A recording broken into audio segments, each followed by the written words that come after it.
Scary telling.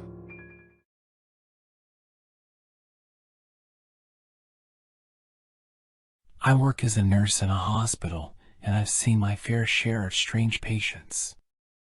But nothing could have prepared me for the encounter I had with the woman who would become known as the bloodthirsty patient.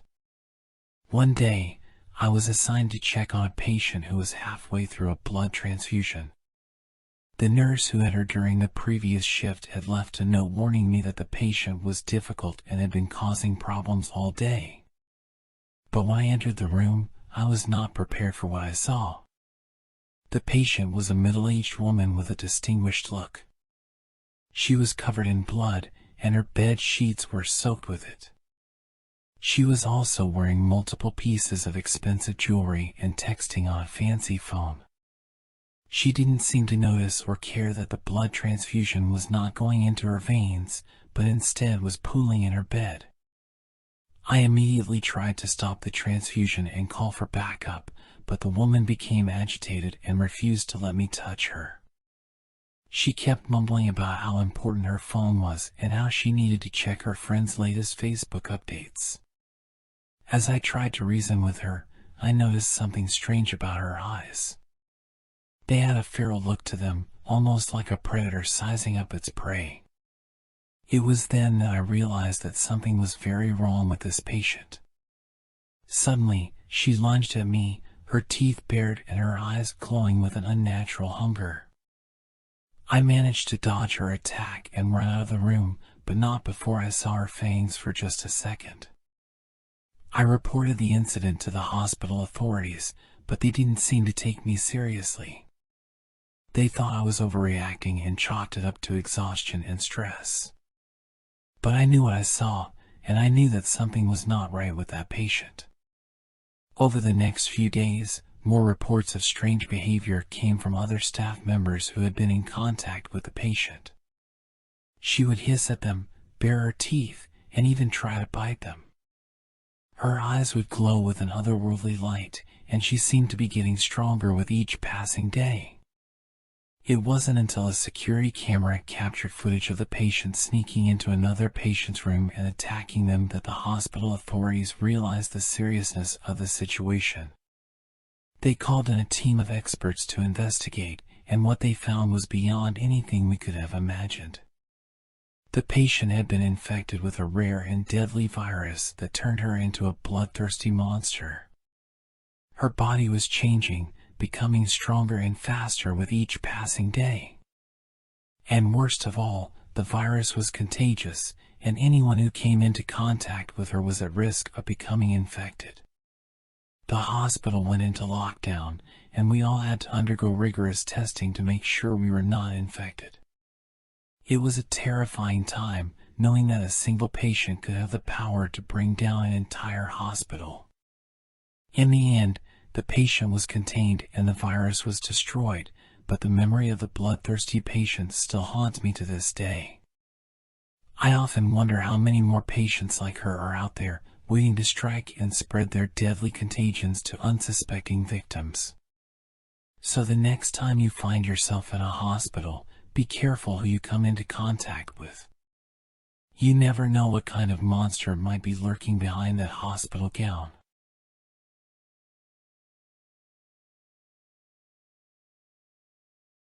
I had always thought my early morning shifts at the local supermarket were peaceful. That was until the day I heard the scream. It was not like any sound I had heard before, neither human nor animal. It was haunting, and it made me feel uneasy.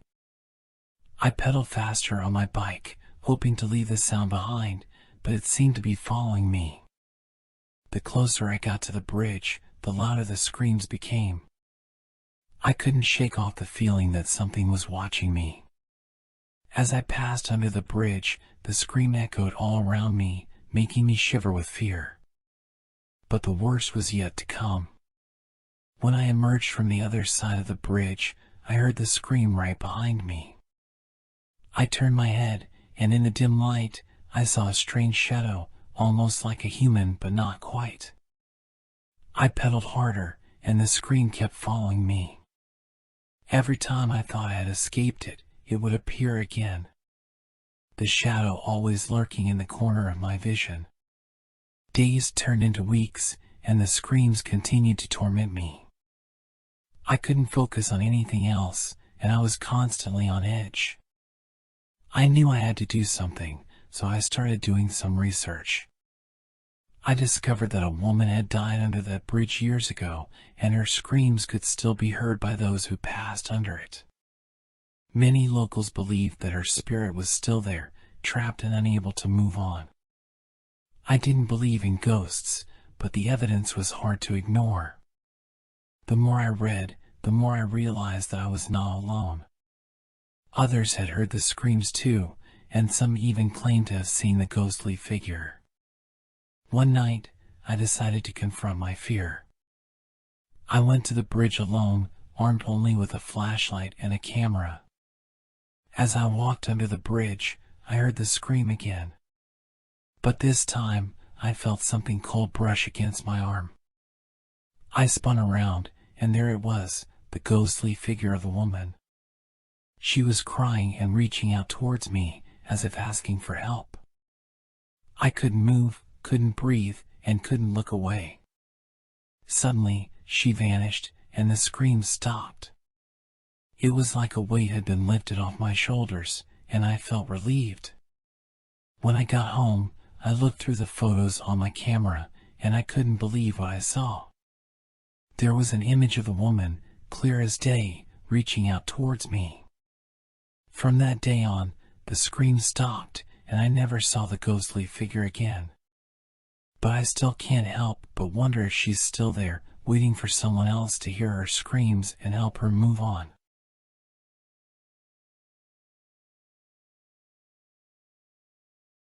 When I was a child, I used to see two distinct figures in my room every night. My older sister and I shared a room, and while she saw a lady in white standing in the doorway, I saw a man with red eyes staring at me from the closet. The figure would whisper my name and ask me to come play, but I was always too scared to move. After months of terror, my dad decided to get the house blessed, and we never saw the figures again. But now, years later, I'm a father myself, and I've started having the same nightmares I used to have as a child. In my dreams, I stand in my son's room, staring at the closet, and the same set of red eyes stare back at me. One night, the figure spoke to me in a deep and booming voice. "You didn't come play with me, but your son may be the one to play." I woke up in a cold sweat, feeling like the nightmare was all too real. I called my dad and told him about the dreams, and he too remembered seeing the figure as a child. He even recounted having the same dream after I was born. I've blessed my house twice already, but I still can't shake the feeling that something is watching my son. Every time I walk past his room, I feel a chill run down my spine, and I can't help but check the closet to make sure the red eyes aren't there. I don't know what to do. I can only protect my son so much, and I'm terrified that he'll be the one to go play in the closet. I can't lose him, not like this. One night, I woke up to the sound of my son crying. When I went to check on him, he was standing in his crib, staring at the closet. I felt my heart sink as I saw a pair of red eyes staring back at him. I grabbed my son and ran out of the room as fast as I could. I didn't stop until we were outside, and even then, I couldn't shake the feeling that something was still watching us. The next day, I called my dad again and told him what had happened. He suggested we get the house blessed one more time, just to be safe. As we waited for the priest to arrive, I couldn't help but feel like we were running out of time. The figure with the red eyes was getting closer, and I didn't know if we'd be able to stop it. When the priest finally arrived, he went through the house, blessing each room with holy water and reciting prayers. As he got to my son's room, I felt a weight lift off my shoulders. The room felt lighter, and the air felt clearer. When he finished, the priest turned to me and said, "You should be safe now. But just to be sure, keep an eye on that closet." I nodded, feeling grateful but still uneasy. As we left the room, I couldn't help but glance back at the closet, half expecting to see a pair of red eyes staring back at me. To this day, I still check the closet every night before putting my son to bed. And every time, I say a silent prayer, hoping that the figure with the red eyes will never come back.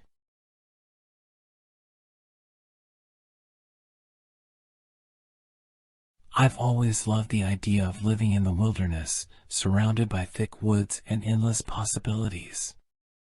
But that all changed when I moved to this small town. It's been a few years now, but I still remember the first time I went exploring in the woods. I had stumbled upon a group of huts made out of sticks. They were small, barely enough to fit a person inside, and there were dozens of them scattered around. I was fascinated by the craftsmanship, but I couldn't shake the feeling that I was being watched. As I continued walking, I heard heavy breathing behind me. I turned around, but there was nothing there. I tried to convince myself that it was just my imagination, but the feeling of being followed stayed with me for the rest of the day. A few weeks ago, I went back to the same area of woods. I had this strange feeling that something was drawing me there, something that I couldn't quite put my finger on. As I walked, I saw a shadow of someone behind me and heard footsteps. I turned around, but again, there was nothing there. That's when I realized that something was wrong. There was no way that I could have imagined all of this, that I was just being paranoid. There was something in those woods, something that was watching me. Then, my girlfriend had that dream. She told me about the creature that looked like it was rotting, with backwards joints and the body of a goat. She said that it looked at her and made a strange scream. I tried to convince her that it was just a dream, but I couldn't shake the feeling that there was something more to it. The next day, my girlfriend was talking to her little sister when she heard a voice outside. She paused in the middle of her sentence and freaked out when she heard a scream similar to the one in her dream. That's when I knew that we were in danger. We had to do something to protect ourselves, but what could we do? I tried everything I could think of, from setting up bowls of salt in my room to cleansing with bells and rose petals, but nothing seemed to work. Then, one night, I heard knocking at my window. I was too terrified to move, too afraid to even look out the window. I knew that whatever was out there, it was waiting for me to make a move. That's when I saw him. The woodsman. He was tall and thin, with a beard that reached down to his chest. He wore a tattered cloak, and his eyes were dark and hollow. I tried to scream, but no sound came out. The woodsman just stood there, staring at me with his lifeless eyes. I knew that he was the one behind all of this, that he was the one who had been watching me all this time. And then, he was gone. Just like that, he disappeared into the night, leaving me alone with my thoughts. I don't know what to do. I don't know how to protect myself from the woodsman. All I know is that he's still out there, waiting for me to let my guard down. And I'm terrified of what he'll do if he ever catches me.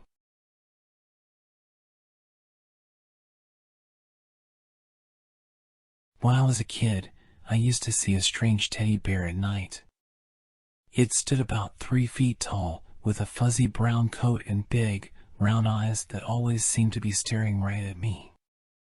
But what made this teddy bear truly terrifying was the drill bit that protruded from its nose. Every night, I would wake up to find the teddy bear standing just outside my room, in front of the linen closet. It would always be hunched over, as if searching for something. As soon as it noticed me, it would turn its head and stare directly at me, its black eyes boring into my soul. At first, I tried to convince myself that it was just my imagination playing tricks on me. But the teddy bear was always there, staring at me with its unblinking eyes.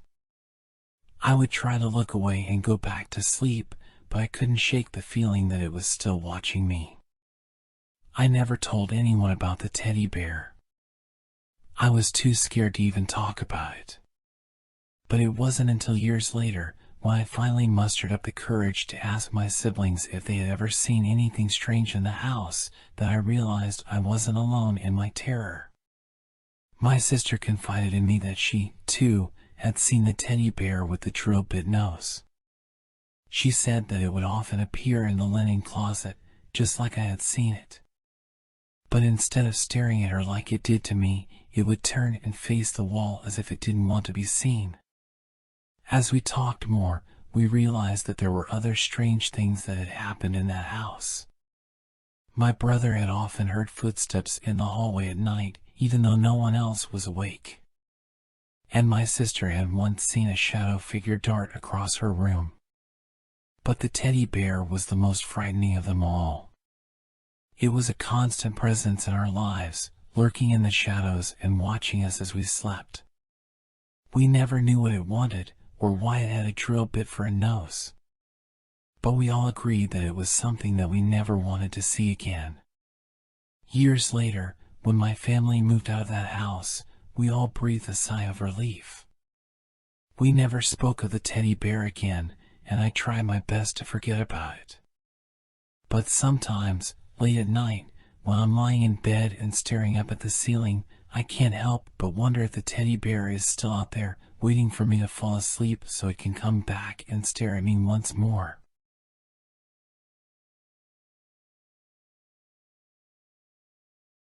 As a child, I always loved playing in my playroom. It was a cozy little space with shelves of books and my favorite toys. However, one day while playing, I heard a voice that I couldn't explain. The voice came from my closet and asked me if I wanted to play. At first, I thought it was one of my cousins who sometimes came over to our apartment. But when I looked into the closet, there was no one there. I called out to the voice and asked what it looked like, hoping to catch a glimpse of whoever was hiding in there, but there was no response. I ran downstairs to tell my mom about the strange occurrence, but she dismissed it as my imagination.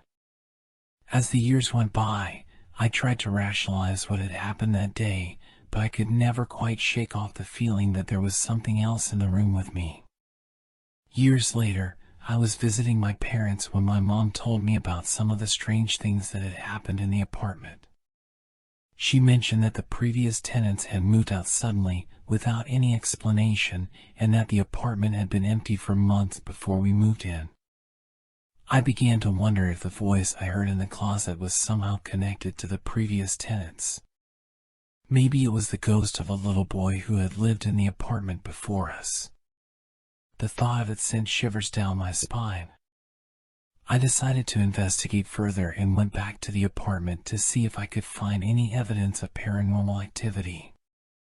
As I walked through the empty rooms, I could feel a sense of unease building within me. It was as if the apartment itself was trying to warn me to leave. Finally, I reached the playroom and walked slowly towards the closet. As I stood in front of it, I could hear the same voice whispering my name. This time, I could tell that it was the voice of a little boy.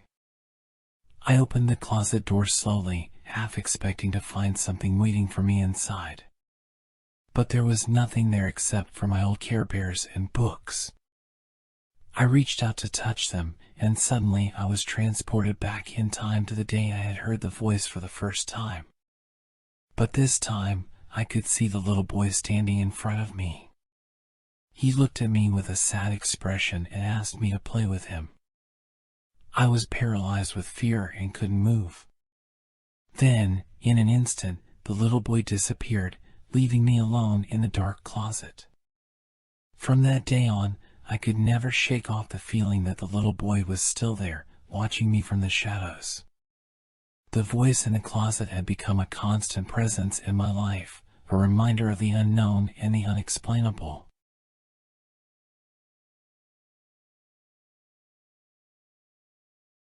I've always had an uneasy feeling about the house I grew up in. It wasn't until I was 15 that I realized my fear might be more than just a feeling. T, my boyfriend at the time, came over for a family movie night. We sat by the door that gave us a full view of the stairs. During the movie, T asked where my little brother was. I told him he was sitting with my mom and other siblings. But then T's face went white, and he said he had just seen a little boy on the stairs. I was confused because I didn't have a little brother who could have been on the stairs. But then my friends started to notice something too. They claimed they saw a little boy on the stairs, following me. Over time, we started to piece together the story. Apparently, a little boy had died in the house before we moved in. My parents never told us because they didn't want to scare us. But that wasn't the worst part. The more we talked about the boy on the stairs, the more we realized he wasn't just a ghost. He was angry. Strange things started happening around the house. Doors would slam shut, objects would move on their own, and the temperature would drop suddenly. One night, my younger sister woke up screaming. She claimed the little boy had been standing at the foot of her bed, watching her. I didn't know what to do. We tried to have the house blessed by a priest, but it didn't help. The activity only seemed to get worse. The boy on the stairs was becoming more and more aggressive. One day, I decided I couldn't take it anymore. I packed up my things and moved out. But even now, 10 years later, I can't forget about the boy on the stairs. I still have to run up them as fast as I can, even though I know he's still there. My parents still live in the house, and they refuse to move. They say they have learned to live with the boy on the stairs. But I know he's still angry, and I fear what might happen if he decides to take his anger out on us again. The boy on the stairs is always watching, waiting for his next victim. And I fear it might be me or someone I love.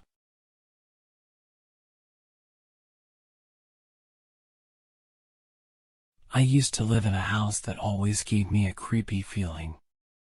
There were a few strange events that happened, but the one that stuck with me the most was seeing a girl in the mirror.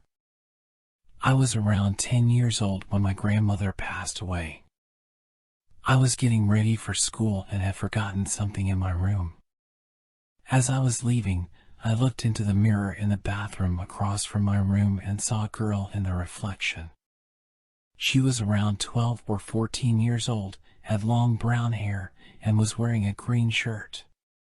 The weird thing was that I didn't recognize her, and neither did my mom or sister, who were both blondes. Another strange event happened while I was building a wooden car for a race. My dad had bought spray paint to decorate it and put it away in a secure place. One day, my mom noticed that someone had used the spray paint to write her name on the basement stairs. My younger siblings were too young to reach it, and my older brother wouldn't have done it. But the weirdest things happened in my bedroom. One day, I fell asleep wearing jeans but woke up in shorts. I locked my door while I slept, and my mom wouldn't have been able to come in and change my pants. I also didn't sleepwalk, so it was unlikely that I changed them myself. Another time, I heard a bunch of clothing hangers rattle in my closet. The closet was insulated and difficult to open, so it was strange that the hangers moved on their own. The scariest event happened when I heard my mom call my name. I went downstairs to find my dad and brother in the kitchen, but my mom and sister were nowhere to be found. It was strange because I had clearly heard a woman's voice calling my name, but there were no girls in the house. All these events made me feel uneasy in my own home. My younger sibling also sleepwalked and even knocked on my closet door while calling my name. We have since moved out of that house, and I haven't experienced anything strange since. But sometimes, I can't help but wonder who that girl was in the mirror and what other secrets the house was hiding.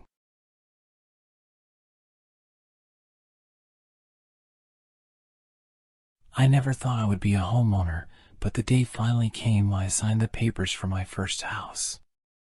It was an older home built in the 1940s, but it had character and charm that I fell in love with. My partner and I moved in and started to make it our own. But little did we know, we were not alone in this house. At first, we heard strange noises at night, but we passed them off as the cat or the wind. However, things started to escalate quickly. One night, while we were watching TV, we heard a loud banging noise coming from the kitchen. We both jumped and ran to the kitchen, but there was no one there. We thought it might be a raccoon or a squirrel outside, but we could find no evidence of any critters getting in. Then, a month later, I had a cookie sheet that flew through the house. It didn't just fall off the counter, it was in the sink. And yet, somehow it ended up in the middle of the sitting room. The cat was with me the entire time, so I knew it wasn't her. I was starting to get uneasy, but I didn't want to admit that something was wrong with the house. But things only got worse from there. Every night, we heard footsteps in the hallway, but when we got up to investigate, no one was there. We started to notice that items were being moved around in the house, but no one else was there to move them. And then, one night, I saw a figure standing at the end of the hallway. It was a dark silhouette that was vaguely human-shaped, but it didn't have any features or details. I was frozen with fear and couldn't move, but when I blinked, it was gone. My partner thought I was crazy, but I knew I had seen something.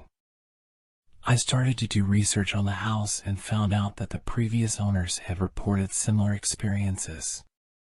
Apparently, a family had lived in the house during the 1960s and had tragically lost a child.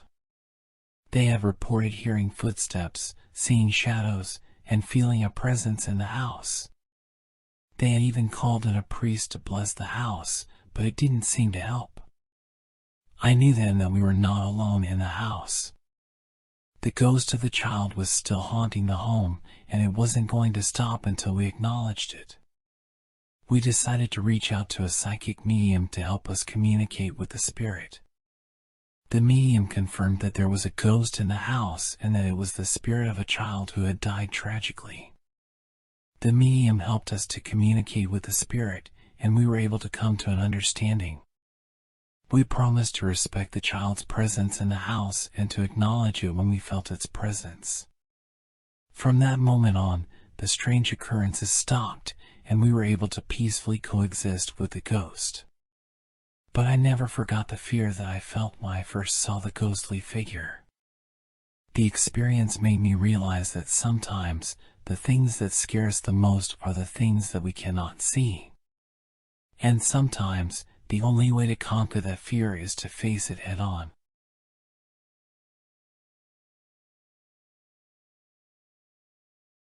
It all started when my friend and I decided to explore our haunted apartment using an app that was popular among paranormal investigators on YouTube. We thought it would be fun and exciting to try and communicate with any spirits that might be present. But we had no idea what we were getting ourselves into. At first, the app didn't seem to be working properly. We were getting random, non-relevant responses from the spirit world. But then, everything changed when we reached level 3, the highest and most dangerous level of the app. The responses we got became more accurate and specific, and we started feeling a heavy presence in the room. We heard the words beast and demon, and it became clear that we were not communicating with a friendly ghost. I immediately felt sick, and my head started pounding. I tried to make the entity leave, but it refused. We left the apartment with her dog and went for a walk to clear our heads. When we returned, we felt like we were being watched, and the blinds moved as if someone was peeking through them. We also both had pounding headaches. As we walked around the apartment praying, the air became heavy and oppressive, making it hard to breathe. It felt like something was trying to possess us. That night, I experienced sleep paralysis for the first time, and I heard growling in my ear. It was a terrifying experience, and I went into a panic attack. I deleted the app and haven't used it since, but I still have the recording of our communication with the entity. I now believe that spirits can manipulate phones, and I warn others to be careful when conducting any type of paranormal investigation. You never know what you might encounter or experience, and sometimes the doors that you open can never be fully closed again.